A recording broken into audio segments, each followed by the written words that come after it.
Hi friends, இன்றைக்கி எங்களோட video Sunday morning video பாருங்கள். நான் வந்து சண்டே வீட்டில் இருக்கிறதுனால இன்றைக்கி வந்து எங்கள் செடிகளுக்கெல்லாம் தண்ணி ஊற்றிட்டு வீடியோ எடுத்துகிட்ருக்கேன். எங்களுடைய வீடியோ பாருங்கள். எங்களோட வீடியோ பார்த்துட்டு எங்கள் சேனல் பிடிச்சிருந்தா சப்ஸ்கிரைப் பண்ணுங்கள். சேனல் ரொம்ப பிடிச்சிருந்தா லைக் பண்ணுங்கள். எங்களோட வீடியோ பார்த்துட்டுங்க பார்க்குறேன். இது வந்து சின்னதாக ஒரு வீட்டு தோட்டம். இதில் வந்து வாழை மரம் வச்சுருக்கிறேன். அது பக்கத்தில் அவரை செடி பாருங்கள், ஈரோட்டிலேருந்து கொண்டு வந்து விதைய போட்டிருக்கிறேன்.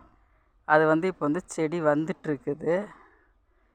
அது இன்னொரு 10 நாள் ஒரு மாதத்தில் கண்டிப்பாக காய் வந்துடும். இந்த இடத்துல வந்து நான் வச்சுருக்கிறது வந்து கற்பூரவல்லி 2 மரம் வச்சுருக்கிறேன். அப்புறம் வந்து நேந்திரம்பழம் மரம் ஒரு 2-3 வச்சுருக்கேங்க சார். இது இன்னொன்று வந்து மொந்தங்காய். இது வந்து அந்தியூர் சைடு ரொம்ப ஃபேமஸான பழம், மொந்தம் பழம்ட்டு.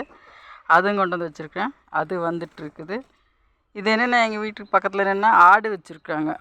அந்த ஆடுகள்லாம் வந்து நான் பராமரிக்கிற செடியை வந்து சாப்பிட்ருது. அது என்ன பண்ணலாம், அதுவும் சாப்பிட தான் செய்யும்.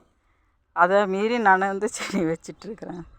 எங்களோட சேனல் பாருங்கள். இந்த பக்கம் பாருங்கள், கற்பூரவல்லி வச்சுருக்கிறேன்.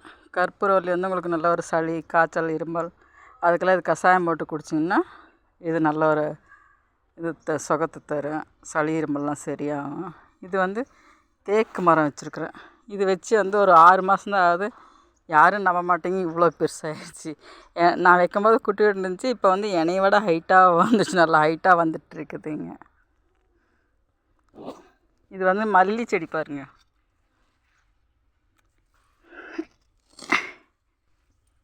இது நான் வச்சு இப்போ ஒரு 6 மாதம் இருக்குது. ஆனால் இது வந்து பூ வராமே தான் இருந்துச்சு. அப்புறம் ஒரு வீடியோ பார்த்தேன். அதில் வந்து வெயிலில் வச்சிங்கன்னா பூ நல்லா வரும் அப்படின்னாங்க. அதனால் இப்போ வெயிலில் வச்சுருப்போது பரவாயில்ல, எனக்கு வந்து 1-2 பூ டெய்லி வந்துட்டுருக்குது. இது வந்து இப்போ வந்து ஃபஸ்ட்டு பூ வந்துருக்குது. அதனால் இந்த வீடியோ எடுத்து போட்டுட்ருக்கேன். இதை பார்த்துட்டு கண்டிப்பாக சப்ஸ்கிரைப் பண்ணுங்கள். லைக்